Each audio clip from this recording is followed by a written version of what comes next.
তোমার শমশের ফেলে দাও, তোমার শমশের ফেলে দাও।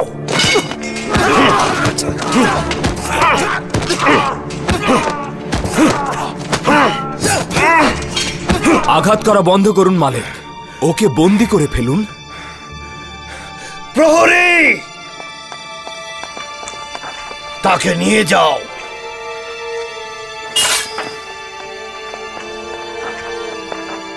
আলী জনাব, আমি হেকিমকে ডাকছি। কিছুই হয়নি, বেঁচে গেছে। তাকে রাজমহলের অস্থায়ী জেলখানা বন্দি করে রাখো।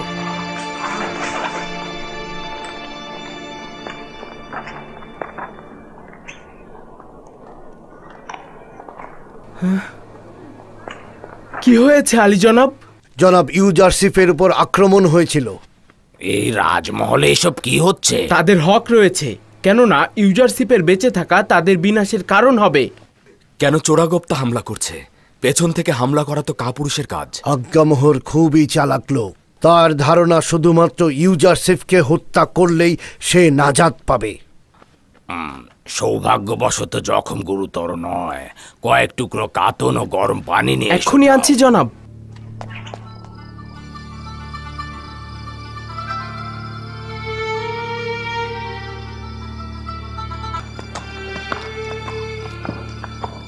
আমাদের সকল পানাহা ও সহযোগিতার মূলে রয়েছে পুরো বিশ্বজাহানের মালিক খোদা তাআলা। যদি কল্যাণের পথে চলি তাহলে প্রতি মুহূর্ত ও সর্বত্র তিনি আমাদের সহায় রয়েছেন। অজ্ঞামোহর এবং আমুনের খাদেমগণ সৌভাগ্যবান। আমি যেমন রক্তপাতের পক্ষপাতী নই, তদ্রূপ জনাব ইউজারশিপও অনুমতি দিচ্ছেন না। আমার বিবেক যদি রক্তপাতকে সাড়া দিত তবে আমুনের বিরান ভূমি ছাড়া আর কিছুই থাকতো না। একদম চিন্তা করবেন না, আমি আমুনের পতন ও ইবাদতখানার ধ্বংস খুব বেশি দূরে দেখতে পাচ্ছি না। কেন জানি না আজ রাতে আসমান বিষাদগ্রস্ত রয়েছে। আজ রাতের আকাশে খুব ভালো কিছুর খবর আমি দেখছি না। কি খবর? এই খবর কার সাথে সম্পৃক্ত? খুব সঠিক কিছু বলতে পারবো না, তবে আমার জন্মস্থান ক্যানানকে আমি কোলাহলপূর্ণ ও বিশৃঙ্খল দেখতে পাচ্ছি। যাই হোক না কেন, আমি পরওয়ারদিগারের ইচ্ছার কাছে আত্মসমর্পণ করেছি। ইয়াকুব নবীর কাছে পত্র পাঠাও। ক্যানানে কয়েকজন পাইক পাঠাচ্ছ না কেন, যার মাধ্যমে তোমার পিতা তোমার অবস্থান জানতে পারে? জানি না এতে কি হেকমত লুকিয়ে আছে, তবে এ যাবৎকাল আমি বহুবার সেরকম উদ্যোগ নিয়েছি, কিন্তু মনে হয় না পরওয়ারদিগারের ইচ্ছা রয়েছে। হয়তো আমাদের দিদারের সময় এখনো আসেনি।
অতীতের বছরগুলোতে দেখেছ রাহেল, ফায়েক, ইয়াকিন পীর সহ অসংখ্য মানুষ এই কাফেলার সঙ্গে চলে গিয়েছে। গত বছর গেল জুলফা, আর আজকে বেলহে। এইভাবে করে মৃত্যুর কাফেলা বিরতিহীন চলছে। আদম সত্তাগণ একের পর এক নিরুপায় হয়ে এই কাফেলার সঙ্গে যুক্ত হবে। যদিও বেলহে ও জুলফা আমার সন্তানদের মধ্যে হিংসার বীজ বপন করেছিল, কিন্তু আমি যেগুলো ভুলে গিয়েছি সেগুলো একেবারে ভুলে গিয়েছি, আর খোদাবন্দের কাছে চাইছি তিনি যেন তাদের ক্ষমা করে দেন। আমি বেলহের মৃত্যুতে শোকাহত। আমি তাদের জন্য খোদা তাআলার কাছে ফরিয়াদ করছি। আমি তার রুহের মাগফিরাত কামনা করছি। খোদা খোদা তাআলা যেন তাদের গুনাহ মাফ করে দেন আর তাদের জান্নাতবাসী করুন।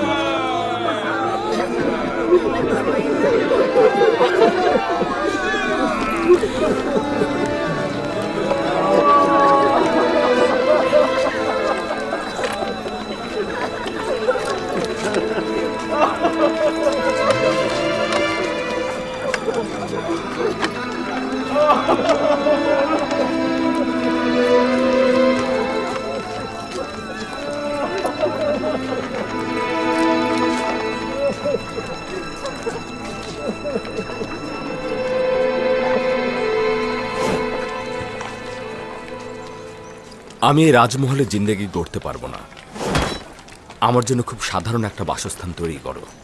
কেন আলী জনাব, এখানে কি সমস্যা হচ্ছে? প্রকৃতপক্ষে এই বাসস্থান তো আমার বাদশার। এতদিন বাধ্য হয়েছিলাম, এখন একটা সাধারণ বাসস্থান তৈরি করো। খুবই ভালো। যদি অনুমতি করেন তো ইরানুস ও মেনিসাবুকে নিয়ে উপযুক্ত বাসস্থান খুঁজব। আজ এখনই পাইক নিয়ে মিশরের সর্বত্র ছড়িয়ে পড়ুন। মিশরের সমস্ত প্রশাসককে আমার পক্ষ থেকে দাওয়াত করবেন। মিশরের কিছু সুদক্ষ স্থাপত্য শিল্পীকে খবর পাঠাও। যত দ্রুত সম্ভব গুদাম তৈরি করতে হবে। জি আলী জনাব। জি আলী জনাব। চলো। তেবসে 7টি গুদাম তৈরি করা হবে। আলী জনাব, তেবসে একটি গুদামই যথেষ্ট, 7টি গুদামের প্রয়োজন নেই। প্রথমত, তেবস মিশরের রাজধানী। মিশরের অন্যান্য শহর এবং প্রতিবেশী রাষ্ট্র থেকে সবাই এই শহরেই আসে। এটা নিশ্চিত যে এই গুদামগুলোই আগামী 7 বছরের প্রতিটি সওয়ালের জবাব দেবে। আর দ্বিতীয়ত, গমগুলো শীষ সহকারে সংগ্রহ করতে হবে। সে কারণে বেশি গুদাম প্রয়োজন। শীর্ষসহ গম কিনলে তো অনেক জায়গার প্রয়োজন হবে। আমরা এক ঢিলে 2 পাখি মারব। জনগণের জন্য যেমন গম সংগ্রহ করব, তদ্রূপ পশু পাখির জন্য খড়কুটো সংগ্রহ করব। তাহলে তো মনে হচ্ছে গম সংরক্ষণের জন্য আমাদের আলাদা পাটাতন তৈরি করতে হবে। গুদামগুলো এমনভাবে তৈরি করতে হবে যেন জমিনের ভেজা ভাব ও আসমানে বৃষ্টি থেকে নিরাপদ থাকে। আর এইভাবে তৈরির জন্য জমিকে ভালোভাবে খনন করতে হবে এবং এই গর্তগুলো বড় ও দীর্ঘ আকারের হবে। এই গর্তগুলোর নিচের অংশ অত্যন্ত গুরুত্বপূর্ণ। এর নিচের অংশ হবে অত্যন্ত শক্ত এবং উপর থেকে নিচ পর্যন্ত চারিধার হবে সুরক্ষিত। প্রয়োজনে বড় পাথর দিয়ে গর্তগুলোকে ভালোভাবে ঢালাই করে দিতে হবে এবং এই গুদামগুলো মাটির নিচে পরস্পরের কিনারায় এই ঢালাইয়ের উপর শক্তভাবে নির্মিত হবে। বৃষ্টির থেকে বাঁচানোর জন্য গুদামের ছাদগুলোকে পরিপূর্ণভাবে ঢেকে দিতে হবে। না, একেবারে ঢেকে দিলে হবে না। ছাদগুলোকে আলগা রাখতে হবে, প্রয়োজনে যেন রোদের তাপ পায়। এবং প্রতিটি গুদামের উপরে একটি করে ছাদ নির্মাণ করতে হবে, যার সাহায্যে গমগুলোকে গুদামে ঢেলে দেওয়া যাবে। আলী জনাব, আমার মনে হয় এটা খুবই ভালো সিদ্ধান্ত। এতে গমগুলো ভালো থাকবে। প্রতিটি গোদামে 7টি করে স্তর থাকবে, যাতে প্রতি বছর আমরা গম সংগ্রহ করতে পারি। আলী জনাব, আমাদের গোদামগুলো তো আলাদা আলাদা তৈরি করলেই হয়। না, তাহলে রক্ষণাবেক্ষণ সহজ হবে না, আর এতে প্রহরীও বেশি লাগবে।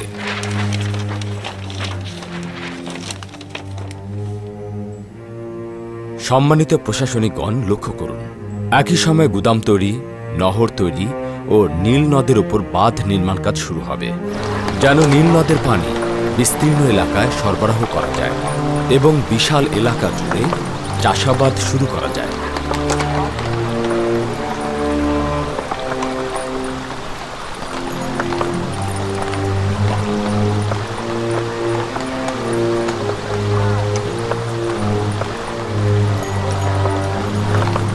আপনারা এমন কাউকে প্রতিনিধি নির্বাচন করবেন যাতে অল্প সময়ে সূক্ষ্মভাবে কাজটা সম্পাদন করতে পারে। আয়কর প্রদানকারীদের দলিল ও সনদ প্রদান করবেন, যেন আয়কর প্রদানের সময় এর সত্যতা খুঁজে পাওয়া যায়। এবং এই প্রতিনিধিরাই আয়ের 1/5 ভাগ কৃষক ও শ্রমিকের কাছ থেকে সংগ্রহ করবে এবং তাদের দলিল ও সনদ প্রদান করবে।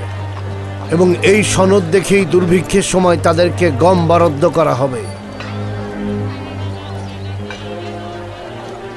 আলী জনাব, এই গুদামগুলোর তৈরি করার টাকা কোথা থেকে পাবো? এটা সহজ ব্যাপার।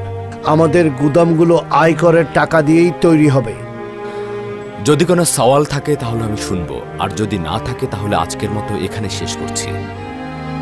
তাহলে আজকে সবাই চলে যান এবং দৃঢ় মনোবল নিয়ে কাজ শুরু করুন।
মনে হচ্ছে এটাই ভালো হবে। আশা করছি খোদার নবীর এটা পছন্দ হবে। যদি খারাপও হয় তবু সে গ্রহণ করবে। ঠিক আছে, বাদ দাও। চলো আমরা ভেতরটা দেখি।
এই সনদটি দেখালেই আয়কর প্রদান থেকে অব্যাহতি পাবে। শুক্রিয়া আলী জনাব। পরবর্তী জন এসো।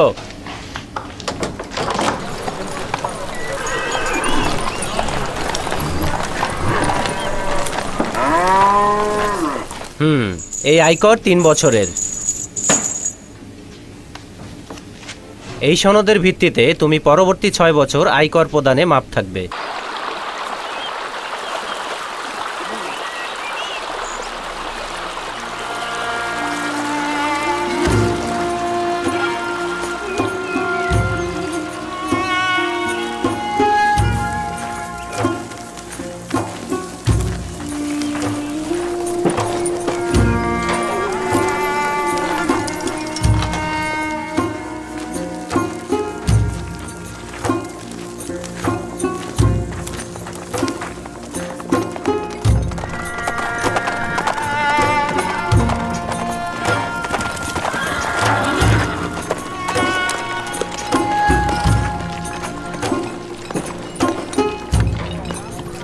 খোশ আমদের জনাবে মালিক। খোশ আমদের।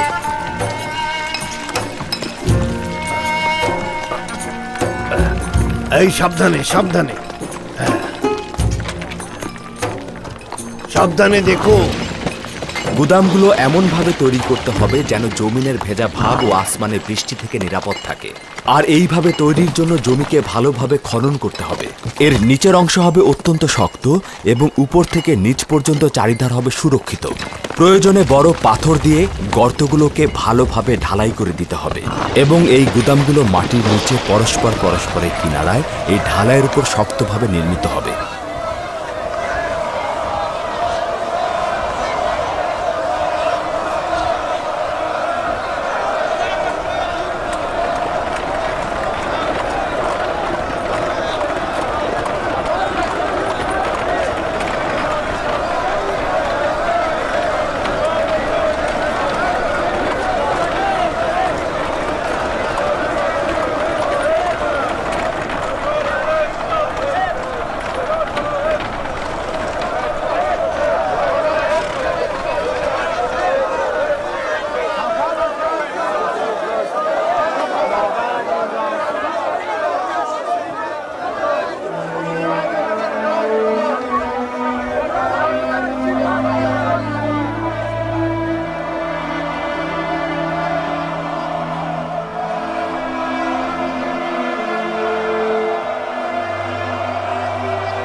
ইউজারশিপ কোথায় যাচ্ছে?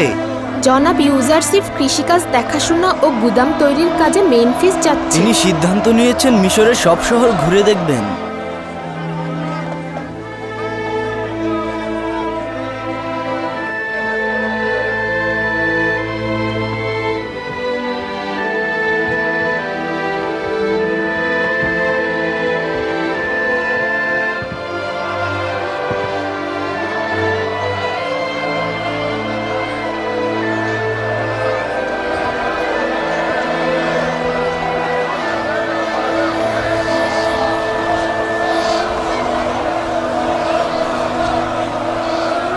খোদা আপনার হেফাজত করুক। খোদা তোমার হেফাজত করুক।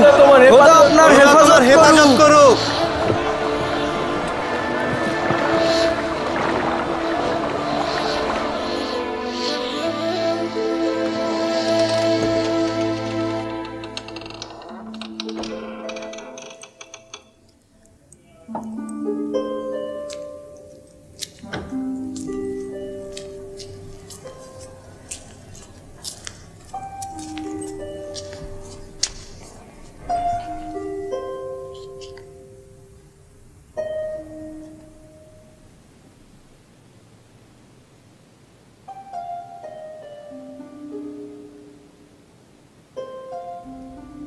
আবার কি হলো?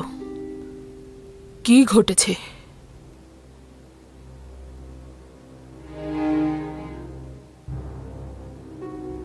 তোমার কি আমার গালমন্দ না শুনলে মুখ খোলে না? শুনে আপনি আনন্দিত হবেন না। আমার মনে হচ্ছে ইউজারশিপ মেমফিস সফরে গিয়েছে।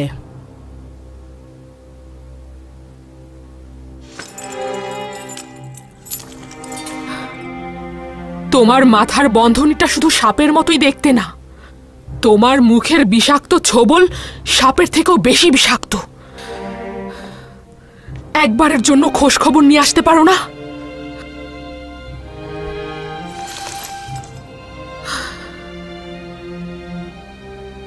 কার কাছে শুনলে?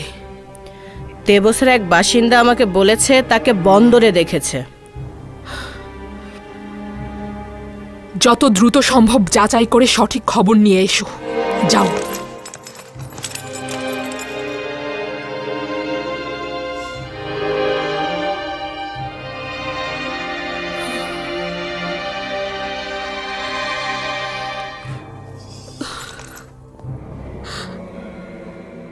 আমার জন্য কাজটি কঠিন হয়ে গেল।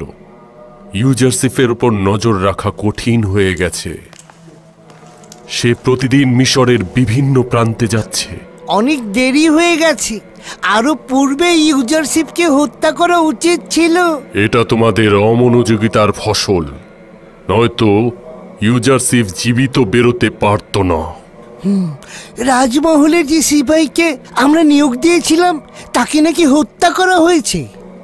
ঘটনা হচ্ছে ইউজারশিপকে হত্যার উদ্দেশ্যে যখন ছুটে যাওয়া হয় তখনই তাকে হত্যা করে ফেলা হয়। যা হয়েছে ভালো হয়েছে, নয়তো আমেন হতে আমাদের বিরুদ্ধে কঠিন ব্যবস্থা নিত।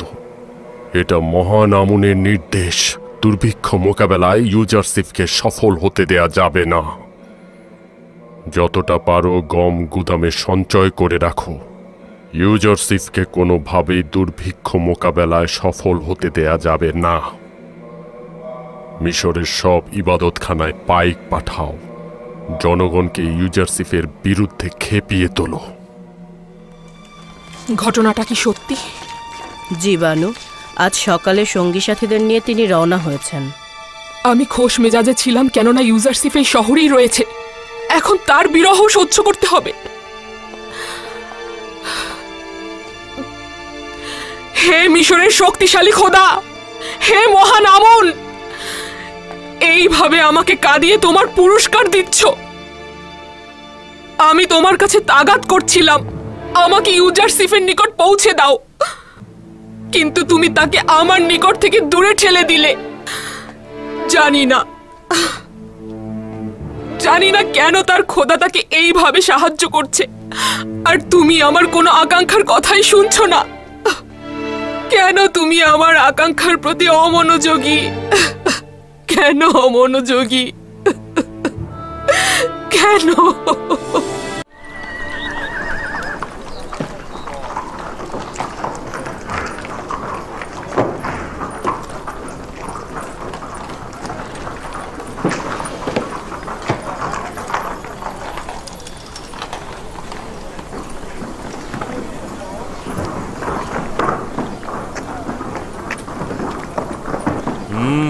কত মা? আমার সঙ্গে কোনো কাজ রয়েছে?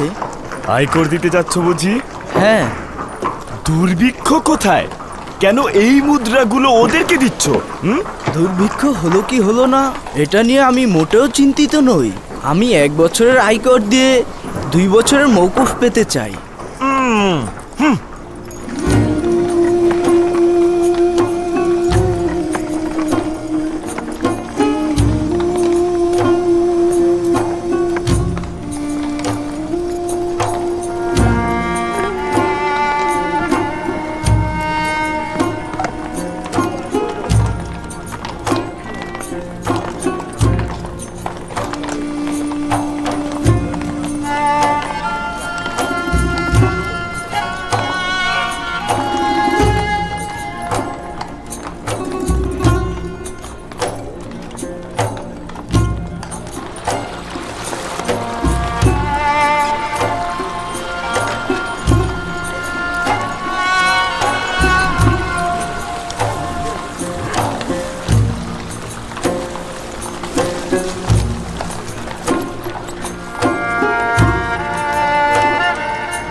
দরুদ হে খোদার নবী। দরুদ। কাজ তো বেশ ভালোই এগিয়ে চলেছে। এখানকার সমস্ত জমি লাঙ্গল দ্বারা চাষাবাদ করা হয়েছে। আজ বীজ ছিটানো হবে হে খোদার নবী। বাহ, খুব ভালো। এভাবে কাজ করে যান। আর মাথায় রাখবেন, 1 চিমটি জমিও যেন বীজ ছাড়া খালি পড়ে না থাকে। জি। রওনা করো, আসি।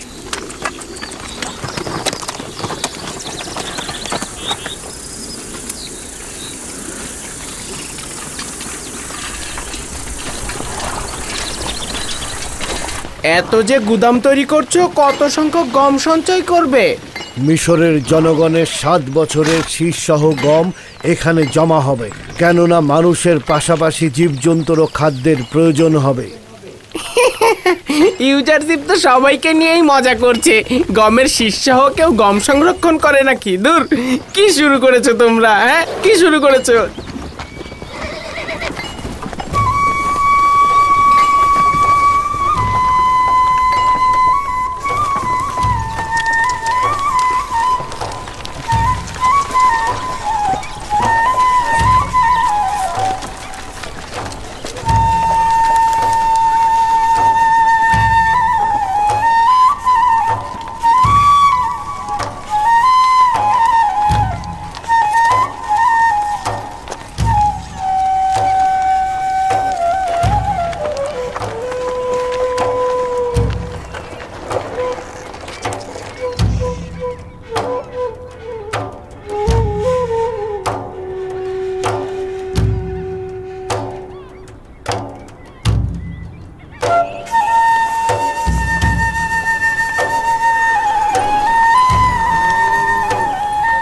তাড়াতাড়ি করো, তাড়াতাড়ি করো, বীজ বপনের সময় কম, তাড়াতাড়ি করো। আমি জানতাম ইউজারশিপের ভবিষ্যৎবাণী সত্যি হবে। আমার বিশ্বাস ছিল ইউজারশিপের খোদা আমাদের উপর রহম করবেন, এটা আমি আগেই জানতাম।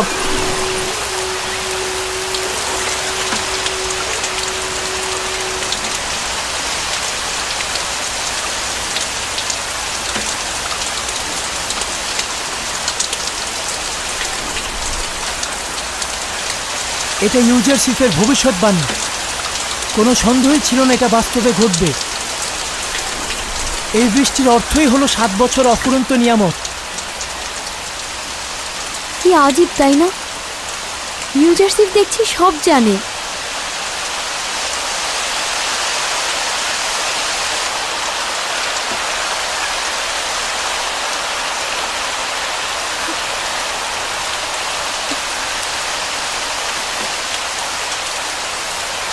ইউজারশিপ কি করে এতটা আত্মবিশ্বাসী হয়ে বলেছিল আমাদের মিশরে 7 বছর অফুরন্ত বৃষ্টি হবে? বলছিল তার খোদা তাকে সবকিছুই অবগত করে। তাহলে আমাদের খোদাগণ কেন আমাদের কিছুই বলেন না? কেন তিনি কোনো ভবিষ্যৎবাণী করেন না?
দরুদ ইবাদতখানার খাদেম, দরুদ।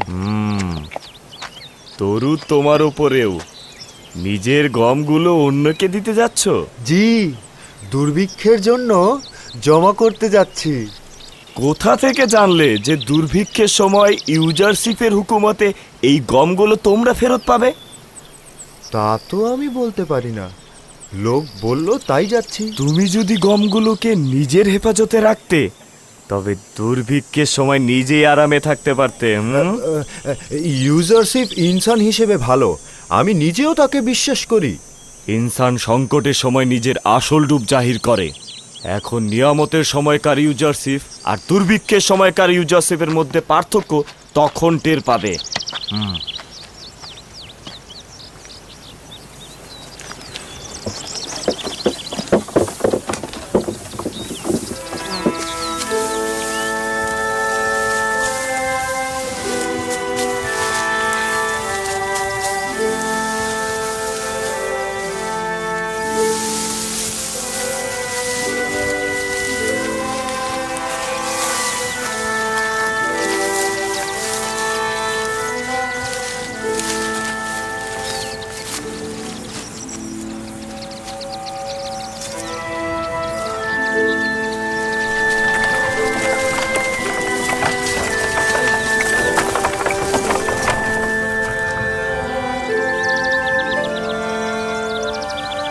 আপনারা অন্য জমিগুলো ঘুরে ঘুরে দেখতে থাকুন, আমি একটু আসছি।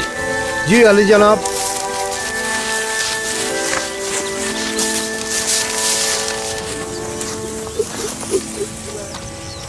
অপ্রত্যাশিত মেহমান কি চাইছেন না? খোশ আমদের, আপনি বসুন, আমরা খুশিই হব। খোদাবন্দের দরুদ আপনাদের উপর। এবছর ফসল কেমন হয়েছে? ভালো হয়েছে কি? ভালো বলতে এরকম ফসল তো আমি আমার জিন্দেগিতে দেখিনি। এমনকি আমার পূর্বপুরুষেরা এরকম ফসল কোনোদিন চিন্তাও করেনি। যতটা পরিশ্রম ও তালাশ করবেন, ফল ততটাই বেশি পাবেন। যতই ফসল কাটছে শেষ হচ্ছে না। এটা কৃষকের জন্য আশাব্যঞ্জক যে এবছর প্রচুর ফসল ফলবে। সবই আজিজে মিশরের দোয়া আর ইউজারশিপের খোদা আমাদের জমিগুলোকে উর্বর করে দিয়েছে। আমারও বিশ্বাস হচ্ছে এই সকল কাজ ইউজারশিপের খোদারই। তিনি আসলেই মেহেরবান। আচ্ছা, তুমিও কি তোমার পিতাকে সাহায্য করেছো? অবশ্যই। বাবা যে শীষগুলো কাটেন, আমি আর আমার বোন সেগুলো জমা করি। সাবাস সাবাস, তোমার পরিবারের আগামী দিনের পুরুষ তুমি। পিতাকে অবশ্যই সাহায্য করবে। আমি তাহলে আজকে উঠি। আপনি তো খাবারই খেলেন না। শুক্রিয়া। খোদাবন্দ আপনাদের হেফাজত করুন। খোদা আপনারও হেফাজত করুক। উনি কে ছিলেন? হায় হায়, আমি তো তার নামই জিজ্ঞেস করলাম না। বললেন না তো আপনি কে, কোথাকার অধিবাসী? ইউজারশিপ, আপনাদের খাদেম। রওনা হও। বিশ্বাসই হচ্ছে না, সে যে আমাদের ইউজারশিপ। হাই ইউজারশিপ, আজিজে মিশর, সে আমাদের সঙ্গে বসে খাবার খেলো।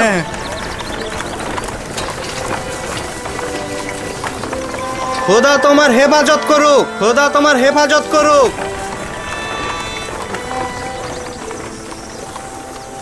কি সুন্দর দেখতে, তাই না?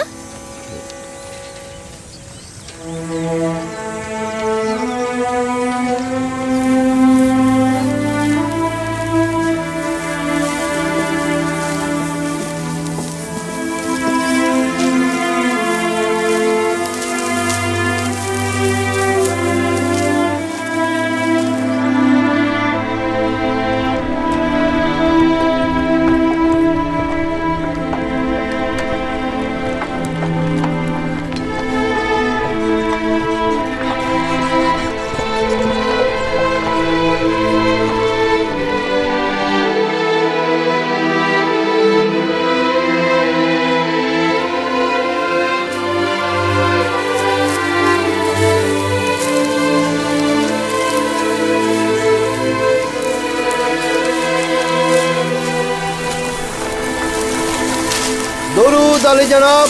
এই জমিগুলোর ফসল কাটা শুরু হয়েছে। এদিকটার কাটা শেষ, আজ ওদিকটায় চলছে। খুব ভালো। একটি শীষও যেন বাকি না থাকে, সব শীষ কেটে ফেলবে, ঠিক আছে? জি জনাব। খোদাবন্দ তোমার সাহায্য। দরুদ আপনার উপর। রওনা হও।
কত? 5000। তুমি কি নিজের জমিতে চাষ করেছো নাকি বাদশার জমিতে চাষ করেছো? বাদশার জমিতে। দরুদ জনাব। রাষ্ট্রীয় গুদামে গম হস্তান্তর কতখানি সাড়া ফেলেছে? খুব বেশি আশাব্যঞ্জক নয়। খাদেমগণ জনগণের মধ্যে বিভ্রান্তির সৃষ্টি করছে, তাতে জনগণের মনে সন্দেহের উদ্রেক হচ্ছে। ওদেরকে এখানে ডেকে আনো, ওদের সঙ্গে আমি কথা বলবো। এই তোমরা শোনো, জনাব ইউজারশিপ তোমাদের সঙ্গে কথা বলবেন। তোমরা তোমাদের কাজ বন্ধ করে ইউজারশিপের কথা শোনো। এসো এসো, এদিকে এসো।